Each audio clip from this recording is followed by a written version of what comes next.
This trick is called gravity whip and it looks like this.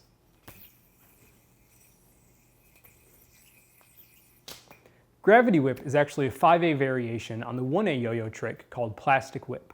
So if you haven't mastered plastic whip, you're definitely going to want to check out our tutorial for that.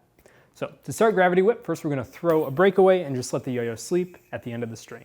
Then we need to set up our hand properly for the whip motion. And to do that, I'm going to make a gun shape with my pointer finger and my thumb.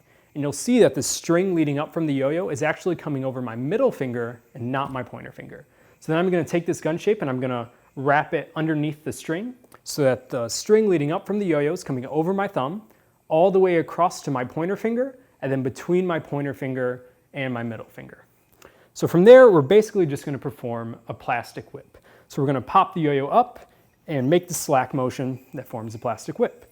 So with regular plastic whip, what you do is you pop the yo-yo up, you bring the slack around the yo-yo, and then the yo-yo falls into the slack, bringing it all the way down. And we're going to do something a little bit different with gravity whip.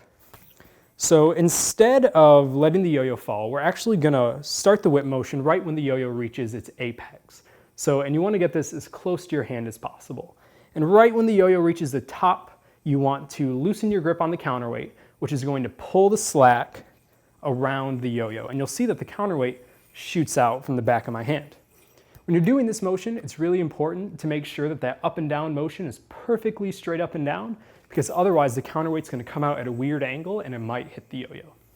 So let's go over that again. I'm going to pop the yo-yo up. As soon as it reaches the apex close to my hand, I am going to let the counterweight go, and the slack is going to close around the yo-yo.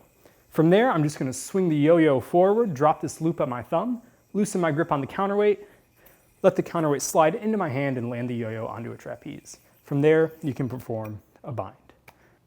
If you're looking for a more challenging way to make this trick more visually appealing, rather than doing the whip with the yo-yo hanging at the end of the string, instead we can swing the yo-yo up so that the yo-yo string is parallel with the floor, and then we can pull the yo-yo back and perform the whip motion.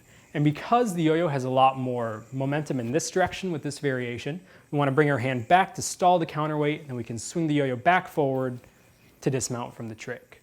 Because this variation requires a lot more precision and a lot more speed, it can actually be really beneficial to do a couple pinwheels before you let go of the string, just to keep everything in line and to make the whip much easier to perform. If you're having some difficulty with this trick, we got some tips for you. The first is to make sure that you're not chucking the counterweight down after you bring the yo-yo up.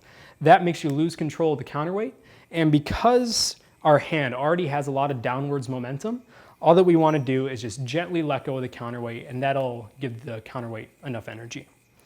The second tip is that you might find yourself missing the yo-yo with the slack. And when that happens, you just want to make sure that your hand is perfectly in line with the yo-yo. So you'll see that this string between my thumb and my pointer finger is right in line with the gap, so that when I pop it up, the string comes in line with the yo-yo and the string goes around the yo-yo. Finally, if you're having a hard time dismounting from the trick, just make sure that you turn the back of your hand out a little bit so that the counterweight can swing to the front of the yo-yo. And that is a gravity whip.